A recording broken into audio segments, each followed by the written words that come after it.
Oops, sorry about that, everyone. I didn't realize that the camera had a certain file limit, and it reached the limit there while we were talking about Impact. So we'll just continue on where we were leaving off. Bischoff came out, announced the #1 contenders match between RVD and Mr. Anderson. And you were, what were you saying? I don't know what was I saying. Okay, I don't know. I guess it wasn't too important. Yeah. So that was going to be the main event for the night. And then, in another extremely odd match, the Pope comes out, and they say, this is going to be a handicap match. Well, it's Pope against the entire Fortune. It's like 1 against 5. Yeah. Sure, this is going to be a great match. And, of course, it's exactly what we expect. He gets his ass beat. He's actually doing well for a while, but then they start cheating behind the ref's back, and he loses, and it's like, wow. Yeah, I mean, this is the problem. Match. This is the problem with putting, like, so many guys in a group. It's like Fortune is almost like one person now. Right. It's like you're fighting Fortune, and it's like they're all kind of lost. The individual guys aren't getting like the proper time, right? And they're all kind of they're almost like morphed into one entity or one person. And they haven't taken enough time to fully develop a group against them yet. EV2 wasn't on the show, which made no sense. They couldn't have them come out to help Pope. Right, and again, that would have made more sense if he was on the show, but he wasn't. Yeah, for they should have. reason. What they should have done is make Fortune look strong. Like they're beating the fuck out of Pope, and EV2 comes out and saves him. That would have made sense, but that's not what happened. Well, instead they make Fortune look dumb. Like there's all these guys they can barely beat one guy. They right. Cheat. And you know, again, these are the guys that you should be focusing on TNA because they are the young talent that's going to be there for the long haul. Right. And they're probably the most guys that can go in the best way. Right. That's right.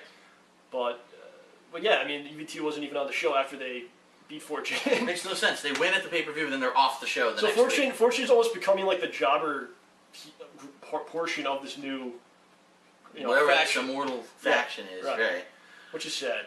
A really weird angle that I had no idea why this even happened. Jay Wow from the Jersey Shore was on the show. Well, because of publicity. Well, yeah, but it was kind of what they feel would be, It was kind of weird because she was on the show during the same time that the Jersey Shore was on MTV. Yeah. And they even announced that on the air. So they even talked about that. Yeah. If you're a fan of the Jersey Shore, you're probably watching the Jersey Shore, not TNA. So what the point of this angle was, I have no clue. Well, I think they got into like Entertainment Weekly or something, or it's the same reason. Yeah. It's the same reason that WWE does the celebrity guest hosts. Exactly. It's the same thing. I don't know if it helps anything.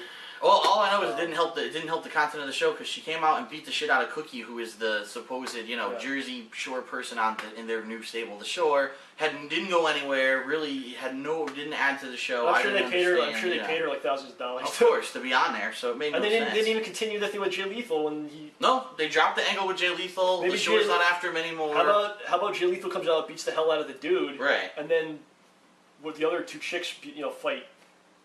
Instead, the beautiful people beat up. Beat him up, yeah. Robbie E or something. They beat him up. They trip him, and somehow he falls on his face and rolls out of the ring. And this is the guy they were setting up to go to beat Lethal. To fight Lethal. So I don't get it. Once again, clusterfuck. Stupid. So anyway, the one real match of the entire show finally starts. RVD and Anderson, and it's hilarious because we're going to start the match. Wait a minute, we're out of time. We're going to have to go to reaction now to actually have the real match. Well, which is okay, I guess. But the thing is, you sat there for 2 hours expecting wrestling, and there was no wrestling. Yeah, so, I kind of give them a pass this week because they were trying to set the table, after what happened at the pay-per-view. But a lot of it was just it was unnecessary, too much. Right. So it was excessive, and they could have been more matches. It could have definitely been cut down, and especially when you're doing your first show off of your flagship pay-per-view, and you're trying to launch this new show, get more viewers. If I sat there and watched 2 hours of promos and no wrestling, I'd be like, I don't want to watch TNA anymore. Yeah, so, I think they can't do this every week, obviously. Definitely not. They have to get back to their core product. I'll give them a pass this week because they were trying to explain their big fucking mess. Right. But you do this every week, no one's going to watch that. Exactly. So anyway, the match finally starts. It's actually a decent match. Both guys are doing some pretty good spots. And then, of course, in proper TNA fashion, Eric Bischoff comes out to the ring. Well, yeah, that's actually correct. In NWO fashion, which is how all these bullshit matches used to end back in WCW, Eric Bischoff comes out, pulls the ref from the ring for absolutely no reason. So now there's two guys in the ring with no ref. We're like, what's going to happen? Of course, Jeff Hardy comes out and starts beating the living crap out of both of them with a chair. And then that's it. No contest. So we have no #1 contender. We have no idea what's going on. Yeah, I had, I had hope for this where if it's more like Hogan and Bischoff are the heel guys in control and everyone else, they kind of favor the other heels in the company, that's better than having like a big stable. Right. If you remember, like where Vince McMahon was the heel owner. Yep. And like he would like favor the heels, but they weren't exactly like on his. They weren't all teamed up together. Right. Right. So if you make it like the NWO, this is fucking bad. Right. And I don't know if that's exactly where it's going because it seems like there's loose factions and stuff. But having this finish reminding me so much of the NWO, where it's textbook NWO. It's textbook NWO where you'd have some kind of match, and then just the end is just a stupid run-in. Where it goes nowhere. You know, I hate to say it, but this is exactly what we said last week. We were fearing was going to happen with this pay-per-view and where they were going, and that's exactly what they've done. It's sad. I mean, like Hogan and Bischoff have been in the business for like decades, and and Bischoff was in charge of like a $1 billion company and stuff, and like all these guys know is the NWO. It's the only thing they know. Even the one way I think they could have saved this angle is if Sting and Nash stuck around and maybe they became the head of the counter faction and they recruited Joe and they recruited Angle and they recruited all these Jay Lethal. They recruited all the people who were loose. It's probably where it's going to go like further down the line. I hope. But it's like they crush your hopes with this fucking Impact. Like it was just like, all right, the pay-per-view ended badly. Can they turn it around with good action and maybe an explanation and some hope that next week there'll be opposition to this force and they just. Flatten it for you. To be like positive, looking at it, like what they have now is like an understandable product where like these guys are bad, these guys are against them. Which at least it's something that makes sense. Because you're right. The past 6 months, you had no idea who was good, who was bad, what was going on. You were just so fucking confused. Yeah, there was no. It's like there's sides now, and there's something that you could build off that.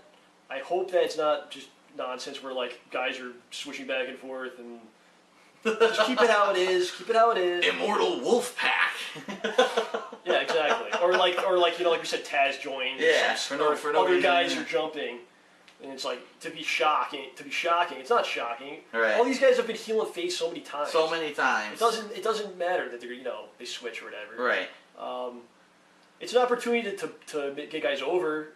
On the other side. Let me tell you what would shock. If John Cena joined Immortal, now I'd be shocked. Because that would be like, holy shit. Well, that would never happen. But exactly right. There's no way they're going to shock us anymore, so I really hope that they get their act together. I want to see, in the next Impact, I want to know who's good and who's going against these guys. I want to see something solidly formed. I want to see the lines being drawn. Because right now we know who's on the bad side. Yeah, we don't know who's going to fight them. They did put that group over as being very strong. Right. So they seem like a big, strong group. Right. You have to kind of make the other side look good too. Exactly. A lot of problems with the NWO, like they were too strong, and the other side looked like they were nothing. Right. And WCW looked like a joke. Yeah, exactly. So after a while, you stop caring. It's like they'll never be able to fight them. Right. Whatever. So they have to know how to work this thing and how to end it as well. Right. It has to end eventually. Right. Like the NWO, they kept trying over and over again. And Fuck, they're still trying now. It hasn't ended yet. It's still coming. There has to be an ending to it. I hope they understand that. All right, so that's it. Overall, John, TNA, what did you think this week between the Bound for Glory pay-per-view and Impact? What are your I'm not a fan of NWO again, 2010 NWO. Like I just said, it is something that makes sense, and it is something that like it is a storyline. Right. And it makes sense if you like ignore some things. But it's something that you could see, you could build off, and they could write, and it could go different directions. So that gives me hope. Overall, I wasn't happy to see NWO 2010. Yeah. It seems like Jeff Hardy's doing well as a heel, and I just need more time to see how things progress. For me, and I'm sorry, maybe I'm in the minority here, but I'm the kind of person that honestly, I don't care if you're a heel or you're a face. I want to watch your product because I want to see good wrestling and I want to see that product. And when you take your one biggest pay-per-view of the year and you interrupt what could be your best match of the year to do a stupid angle like this, that puts a sour taste in my mouth. So for me, I thought Bound for Glory was actually really good wrestling-wise. Yeah. I thought when you start interrupting the matches, I thought that was awful. And for me, going off of Bound for Glory to an Impact that had no wrestling or almost no wrestling, and the one potential good match gets ended with the same fucking angle that it got ended with on the pay-per-view, right. I didn't like that. So I'm really hoping that they turn this around, that it's fine, you want to do your NWO angle, and you want to act like you're the big shots again, big fucking deal. Let Hogan and Bischoff be the big shots. But I want to see wrestling, wrestling, wrestling. And between the two shows that we talked about this week, here's the difference. WWE, even though not a lot went on, they had a lot of wrestling. Some good matches too. So if you're going to be watching the product for wrestling, right now I'm going to be watching WWE. I'm not going to be watching TNA because it doesn't look like there's going to be any wrestling on the show. So that's just my anything that TNA, anything like involving matches on TNA is really good.